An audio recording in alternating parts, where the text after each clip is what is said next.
Yeah, it is. I mean, yeah, when this whole COVID thing hit, actually, that was actually a huge shift for me too, as I imagine it was for a lot of people. Mm-hmm. I mean, when COVID hit, everyone's sort of routines got turned upside down. Work got a lot more quiet for me. We ran out of a lot of stuff at work. So I was doing very short days, and then it's like you're locked inside, you can't go anywhere. The gym was shut for a month, and it's like, what do I do? And it's kind of weird because then like your home then becomes your eating space, your relaxing space, your working space, your gym, and it's just too much. I mean, I don't know about you, but man, Vancouver rent's high. I don't live in a big apartment, so it can get suffocating, right? And you're just like, Mm-hmm. oh God, I need to get out somewhere. And you don't realize, like, especially because I spend so much time at the gym, like minimum 12 hours a week. That's my social time. I don't really Mm-hmm. go out. I'm Mm-hmm. not fussed that they've got all these restrictions on bars and stuff like that. A lot of my social time is just catching up with the guys before and after class.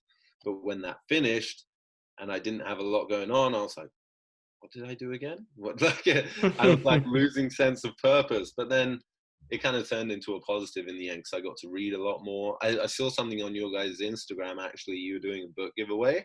One of the books on there, Biology of Belief, I read during the whole break. That was fantastic. Yeah, it's an awesome book. Really good book. Especially if you're like nerdy and into the science too. Big fan. Big fan. Yeah. No, it's yeah, that one's good. I like it's pretty applicable to anything too, just the whole belief factor of Yeah, like how much of a role it plays.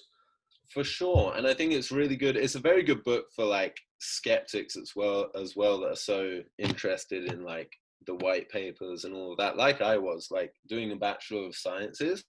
That was the only research I was pushed to consider, was Mm-hmm. that scientific evidence. But when you have someone that can break down that link between something that isn't well understood yet and then the effects of it on the body, super cool, especially the Mm-hmm. measurable changes on it. I was, yeah, pretty stoked on that book. Yeah, it's wild how now they can actually like record that and give you data behind it too, pretty much.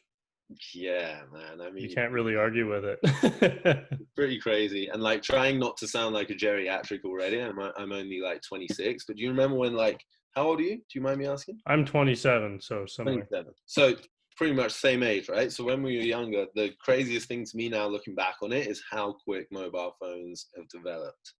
I remember, I think it was just before we went to Spain, so I was 8 or 9 years old, and my mum had one of those tiny little the Motorola flip phones, Oh, just the when phones Razor? got, no, even Oh, before before that, the Razor. the really small one with the tiny little detachable antenna. It was like Motorola's first like small flip phone, Mm-hmm. and it looks like one of those toy phones that you get now that have like candy in them from a cheap shop. But like, it was so small because they'd just gone from these big old brick phones, and they were like, okay, how do we make the phone so small? So they went tiny, and I was just like, wow, that was not long ago. When you think about it, like 14 years ago, to the point where like, okay, I'm British, so big fan of Harry Potter, right? You guys probably enjoy it too.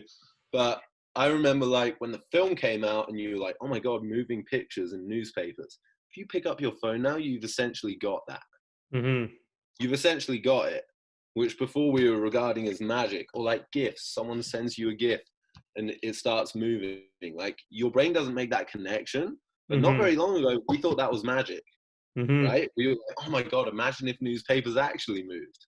But now it's like technology's come so quickly in the span of 14 years that it's Mm-hmm. like, oh no, this is actually a reality now. They're getting rid of cameras because your phone can do it all. Someone took a photo at the long weekend on their like, I think it was iPhone 11 or something. Yeah, the new I looked fancy at it. ones. Oh my God, I looked at it. I was like, Jesus Christ. Picks up every little detail on your face. I was like, damn, I am looking old now. Yeah, Yeah. it's pretty wild how quick technology's come forward, right? And Mm-hmm. like It's huge. now that you're seeing that on the medical side of things, I think it's really cool. Mm-hmm. Yeah. No, that's a killer book. Like one of my highly recommendeds. You talking biology of belief or the Harry Yeah. Potter saga? Because Yeah. the Harry Potter saga is pretty good too. I haven't read that in forever. My parents used to read that to me when I was young. Yeah, well, do you know what we had? We had, do you know who Stephen Fry is? No. Stephen Fry. He's incredible guy in the UK, talk show host, professor in English, but he used to release audio CDs. So we used to listen to those in the car, and that was amazing. Like, though, he released them of Harry Potter. Yeah. Oh, he would just read it out loud and Read record it it. out loud on a CD. The best. Yeah, it was so good.